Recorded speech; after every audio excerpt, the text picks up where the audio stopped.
वंदे मातरम। बहुत स्वागत है आप सभी का हमारे खास कार्यक्रम सत्ता का टेम्परेचर में। और मैं हूं आपके साथ मनीषा शर्मा। चुनाव आयोग ने केंद्र सरकार से ही कह दिया है कि लोगों के एक सीट से ज्यादा सीट पर चुनाव लड़ने पर पाबंदी लगनी चाहिए।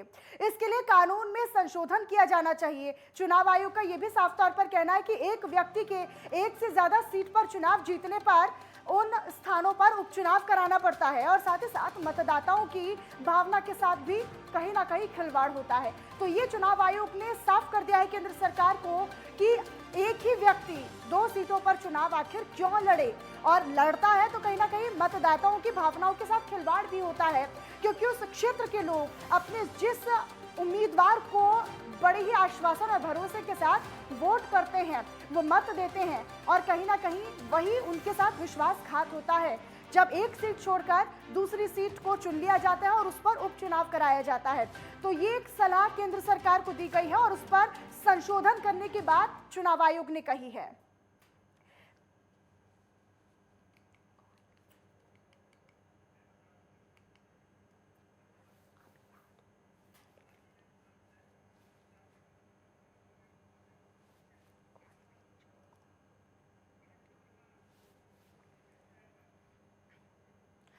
लेकिन सवाल यही उठता है कि एक से ज्यादा सीटों पर चुनाव क्यों लड़ा जाए, क्योंकि कहीं ना कहीं ये विश्वासघात है और भावनाओं के साथ खिलवाड़ है। इसी चर्चा पर विशेष पैनल हमारे साथ जुड़ा हुआ है। सबसे पहले आप सभी का इंट्रोडक्शन उनसे करवा देते हैं। कांग्रेस की तरफ से हमारे साथ प्रवक्ता जुड़े हुए हैं अरुण त्रिपाठी जी, विनोद शर्मा वरिष्ठ पत्रकार है हमारे साथ, और इनके अलावा बीजेपी का पक्ष रखेंगे वैभव अग्रवाल जी। सबसे पहले मैं वरिष्ठ पत्रकार की तरफ जाना चाहूंगी और चर्चा की शुरुआत करूंगी। सर, आप किस तरीके से देख रहे हैं, आपका आकलन किस तरीके से कह रहा है, आपका अनुभव क्या कहता है कि क्या वाकई में जो चुनाव आयोग कह रहा है केंद्र सरकार से कि जो मतदाता है उनकी विश्वास के साथ खिलवाड़ है, उनकी भावनाओं के साथ खिलवाड़ है, क्या वाकई में ऐसा है? धन्यवाद मनीषा जी, आपने मुझे इस बहस में आमंत्रित किया।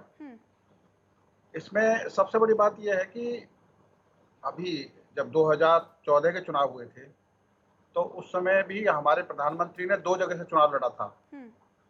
इसी तरीके से राहुल गांधी ने 2 बार जगह चुनाव लड़ा। तो एक जगह जब छोड़ी जाती है तो निश्चित रूप से मतदाताओं की भावनाओं पर असर पड़ता है उसका, और उस पर ये जरूरी है कि बड़े नेता अपनी इच्छा से अपने आगे की रणनीति के तहत ऐसा चयन करते हैं, जबकि ऐसा नहीं होना चाहिए। यह इसलिए जरूरी भी है कि जो खर्चा होता है चुनाव पर और पूरी मशीनरी लगती है, लेकिन नेताओं के लिए सिर्फ ये अपनी एक सीट को करने बचाने का या छोड़ने का मामला होता है। अभी हाल ही में उत्तर प्रदेश में विधानसभा के चुनाव हुए। हमारे लोकसभा सांसद थे अखिलेश जी, और उन्होंने विधानसभा का चुनाव भी लड़ा।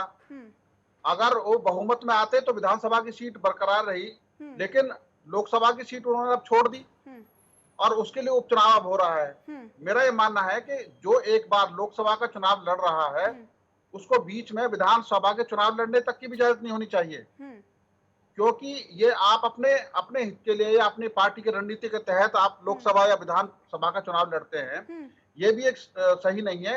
और 2 सीटों पर चुनाव लड़ने पर प्रतिबंध तो लगी जाना चाहिए। इस पर निश्चित रूप से अगर सर्वे कराया जाए तो मेरे ख्याल से 80 से 90% लोगों की राय यही होगी कि 2 जगह से चुनाव नहीं लड़ा जाना चाहिए, एक ही जगह चुनाव लड़ा जाना चाहिए। जो चुनाव कराने में पैसे खर्च होते हैं, खर्च होता है, वो भी जाया होता है, और निश्चित तौर पर यहाँ पर लोगों की जो भावनाएं होती हैं उनके साथ तो खिलवाड़ है ही। ठीक है, वैभव अग्रवाल जी, चुनाव आयोग के इस फैसले को बीजेपी किस तरीके से देख रही है? क्या अमल में लाया जाएगा आने वाले दिनों में इसको? देखिए मनीषा जी, अभी भाई साहब ने बोला, बिल्कुल ठीक बोला विनोद जी ने, लेकिन इस पे क्या है, मिली जुली प्रक्रिया आएगी अभी, और अभी कुछ भी कहना इसके ऊपर बड़ा डिफिकल्ट है। क्यों? क्योंकि मैं बताता हूँ, इसमें ना कई चीजें होती हैं। एक तो इंडिपेंडेंट कैंडिडेट्स अगर लड़ते हैं तो बात दूसरी होती है, ठीक है। उस इंडिपेंडेंट कैंडिडेट्स का क्या होता है, सिंबल नहीं होता है, बट एक पार्टी का सिंबल लड़ा जाता है। कैंडिडेट, स्पेसिफिक कैंडिडेट नहीं लड़ता है 2 सीट से। मैं तो अपनी पार्टी की बात कर सकता हूँ। हम लोग बड़ी पार्टी हैं और हमारे कैंडिडेट्स को वोट जो मिलता है वो सिंबल और कैंडिडेट दोनों को मिला के मिलता है। तो अगर एक कैंडिडेट यदि किसी एक ऐसी कॉन्स्टिट्यूएंसी से लड़ रहे हैं, 2 कॉन्स्टिट्यूएंसी से, जहाँ पे दूसरी कॉन्स्टिट्यूएंसी में हो सकता है हमारे सिंबल का ये डिसीजन हो कि वहाँ पे कोई इतना वर्दी कैंडिडेट नहीं है हमारे पास कि हम अपनी सिंबल पे उतारें, तो वो सीट तो खाली नहीं छोड़नी है, क्योंकि अल्टीमेट एम जो है वो है राज्य की नीति। तो राज्य धर्म निभाने के लिए हमें जनता को रिप्रेजेंटेशन तो देनी पड़ेगी, और उसके लिए तो शायद किसी ऐसे उम्मीदवार को उतारा जाए ना सर, वैभव जी, किसी ऐसे उम्मीदवार को उतारा जाए जो उस सीट पर प्रभाव अपना अच्छा रखता हो, बजाय इसके कि एक ही कैंडिडेट को 2-2 सीटों से चुनाव लड़ना पड़े। हाँ, तो मैं आपको कह रहा हूँ, देखो हाँ। मेरी पार्टी में मैं आपको बता सकता हूँ मनीष जी कि मेरी पार्टी में यदि 2 सीटों से चुनाव लड़ा जाता है तो वो केवल 2 चीज़ों से लड़ा जाता है। एक तो सिंबल पे लड़ा जाता है। दूसरा हो सकता है कि हमारे कोई ऐसा उस समय कैंडिडेट उस कॉन्स्टिट्यूएंसी से नहीं मिल रहा हो, जो उस समय के इलेक्शन को मद्देनजर रखते हुए लोकल कॉन्स्टिट्यूएंसी को रिप्रेजेंट कर सके। तो इसलिए हमारा कैंडिडेट 2 जगह से लड़ता है। तो बेसिकली दैट इज ऑल्टरनेटिव। तो वो ऑल्टरनेटिव रहता है। अब उसके बाद एक बार ये डिसाइड होता है कि चलो ठीक है, जीतने के बाद कि कैंडिडेट कौन सी सीट रखेंगे, क्योंकि सीट तो एक ही रख सकते हैं, तो जनता ने सिंबल को वोट दे दिया है।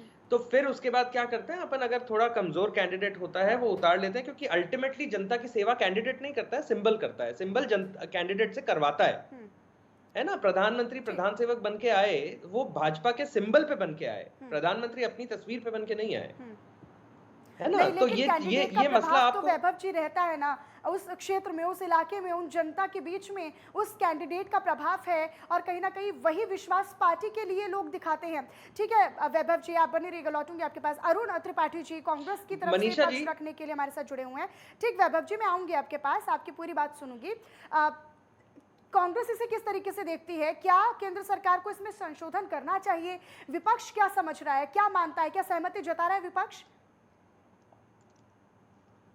पहली बात तो मैं आपको ये बोलूं कि मेरा जो आवाज आपकी है ना, आपकी आ रही है, वैभव जी की आ रही है, लेकिन वरिष्ठ पत्रकार जो बैठे हुए हैं उनकी आवाज नहीं आई मेरे तक। तो उन्होंने क्या बोला मुझे नहीं पता। आपने सवाल किया है कि विपक्ष क्या इस पे सहमति रखती है।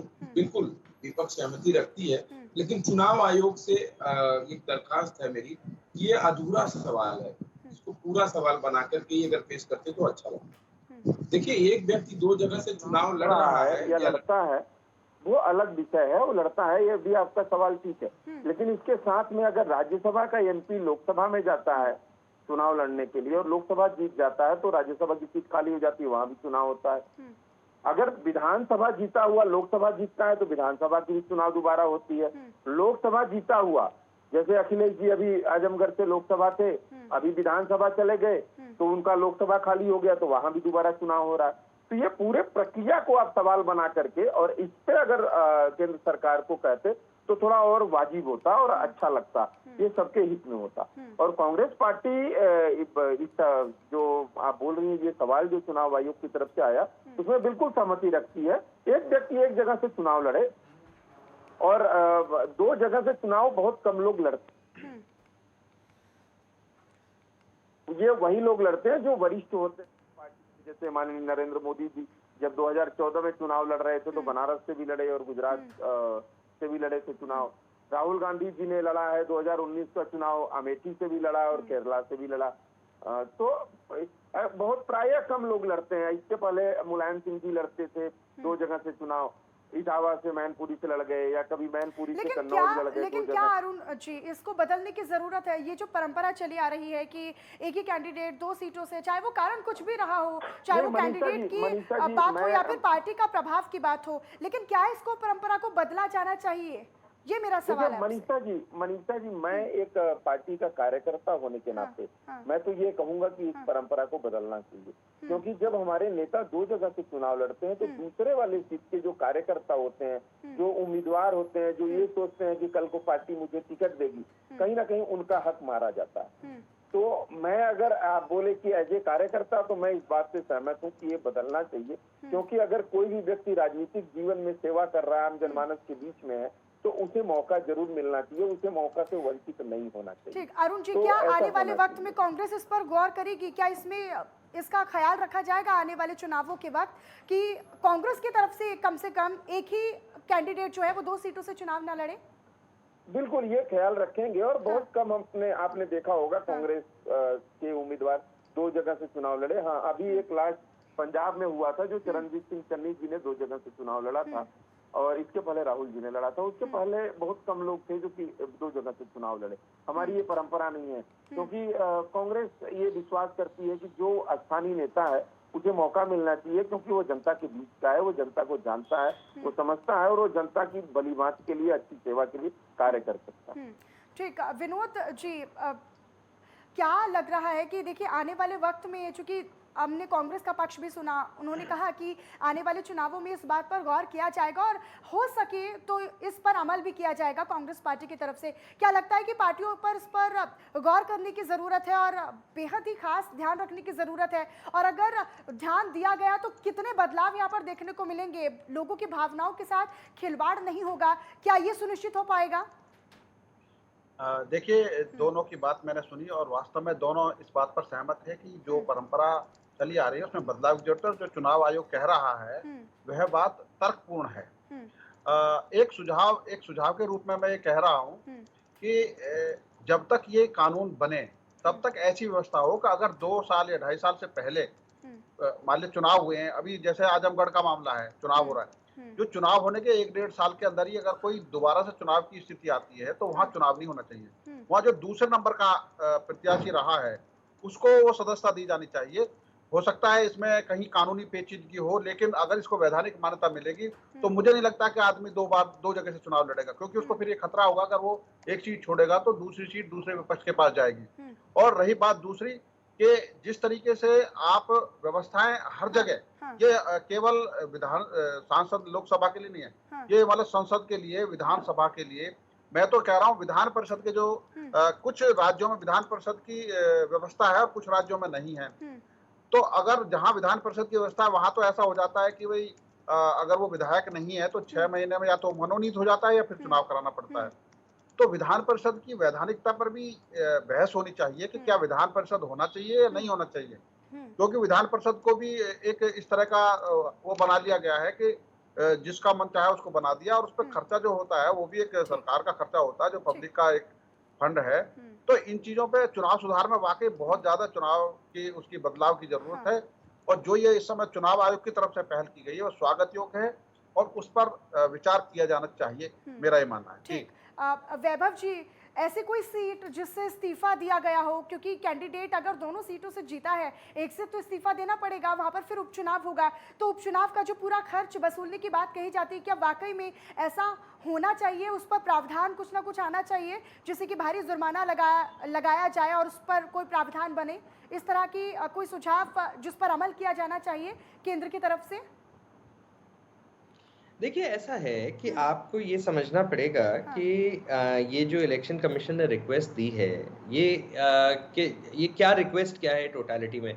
हम लोग जो डिबेट कर रहे हैं वो मेरे ख्याल से हमने पैनल पे मेरे बाकी 2 मित्रों ने भी नहीं पढ़ा है इसको पूरा पूर्णतः। मैं आपको बताऊं, ये जो डिस्कशन है ये करीब 20 साल पुराना डिस्कशन है, और जब representation of people act, RP act 2004 में निश्चित किया गया था। पुराना है वैभव जी, लेकिन जरूरत कहीं ना कहीं चुनाव आयोग ने ये माना, इसको जरूरत समझा कि जो खर्च होता है उसको रोका जाए, लोगों की भावनाओं के साथ जो खिलवाड़ होता है उस पर भी रोक लगे, तभी तो फिर से सलाह मांगी है, तभी तो फिर से सुझाव दिया है केंद्र सरकार को। आप देखें कि 2 सीटों पे चुनाव लड़ना अलाउड नहीं था 1996 तक। 1951 में ये एक्ट बना और 1996 तक ये 2 सीटों पे चुनाव लड़ना अलाउड नहीं था। तो हमारे पास पुराना डेटा भी पड़ा है। उसके बाद 1996 के बाद सरकार जो आई, कांग्रेस सरकार थी, कांग्रेस सरकार ने उसको अमेंड किया और रिप्रेजेंटेशन ऑफ पीपल एक्ट में 2 सीटों से लड़ना शुरू कर दिया, और एक्ट को अमेंडमेंट जामा पहनाया 2004 में। तो नए एक्ट में भी ये अलाउड था। और एक प्रपोजल इसके ऊपर ये था कि जो कैंडिडेट का बाय इलेक्शन होता है, इसमें कई बातें हैं।